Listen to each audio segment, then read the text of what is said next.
honi sartuko zaitu hemen gaia zan, gaia, jorratu behar genuen gaia zan, nola ikusten duzu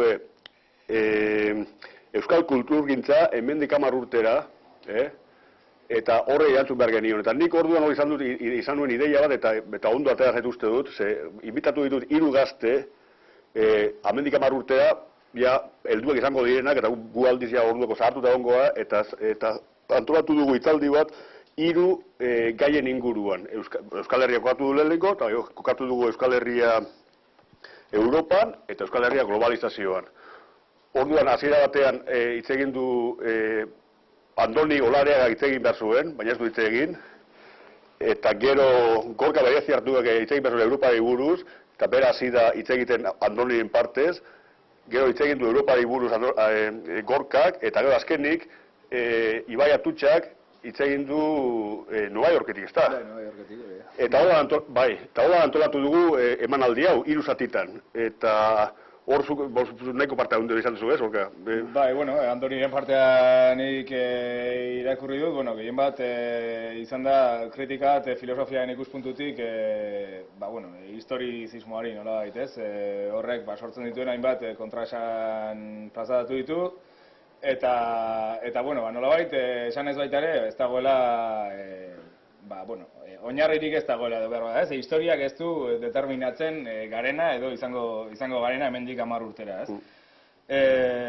Hortikan bizkat kokatu dugu Europako kontestuan, hor izan da bizkat konfrontatzea Tarikalik eta Eslavo Zizekek Euskal Herriaren independentziaz, eta horrek Europar testu inguru batean edo izango lukeen lekuaz, bi ikuspuntu arras diferente dira, eta pixkate horiek bata bestean aurrez aurre jarri ditugu. Eta, gero Ibai landu du behar bada hori globalizazioaren testu inguru batean, eta baita ere, ikuspuntu postkolonio batetik. Ba, eta nahi gustatu zait pizkat eztabaidaren maila, nola jentia sartu den eztabaida, zenbat zalantza dauden adibidez zer da oinarria, zer ez da oinarria, baina nola holako gaiak sortzen duen holako grina bat, eta hori, eta nola adibidez denpora joan den, nire kontuatu, zuk egiten lan gehiena, nire estrategia izan da, gaztea egiten, nik eskakeatzeko pizka bat, baina nola denpora joan den, ez da? Zein dute zaizu, o eztabaidaren maila ere? Bai, oso ondo eztabaidatu dugu, eta baina nik uste da ateak kontuak, kontraesanak, eta eztabaidatzen segitzeko ere beste oinarri batzuk, ez? Eztabaidatzeko oinarri hau izan, hori. Kultur transmisioari, euskal kultur transmisioari buruzko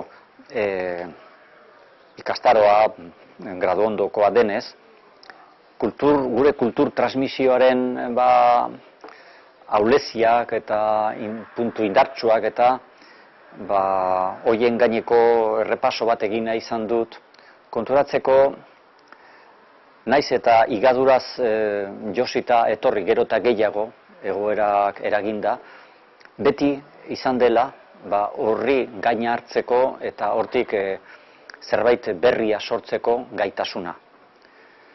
Jon Sarasuak erabiltzen zuen ibai fluxuaren metafora, eta nik erantsi dut, erranez mendetan zehar, gure historian beti erretenez josia izan dela, ibai hori, eta ez bakar noski kanpotik eta erasoak, esiak, baina baita barnetik ere txertatuta, dinamika hortan, etxeko haunitz ere afanean ibili direla, eta ibai horren ur kantitatea eta ur masa gutituz etorri dela, baina beti badela. Eta orduan, adibide batzuk adierazteko estrategia mailan ibili garen eta zeinen garrantzizkoa den, garrantzizko baino gehiago baita espadakoa den estrategi mailan ibiltzea bestenaz bazterbidean geldituko ginatekelako. Eta orduan, kooperatiben sorrera edo ikastolen mugimenduen sorrera, sorkuntza garaia 60ko hamarkadan nola gertatu zen,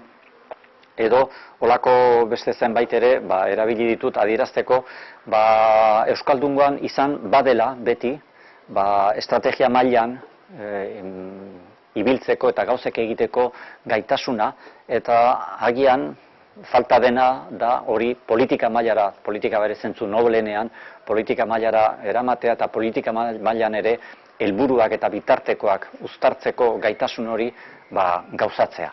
Hori da gaur egun falta zaiguna, eta hori gabe gainera ezin dela deus egin, eta premiazkoena hori izan litzatekeela beste gainerako guztiari koherentzia emango liokena, bestenaz hori gabe disgregatuta, arrailatuta gelditzen dela nora ezean.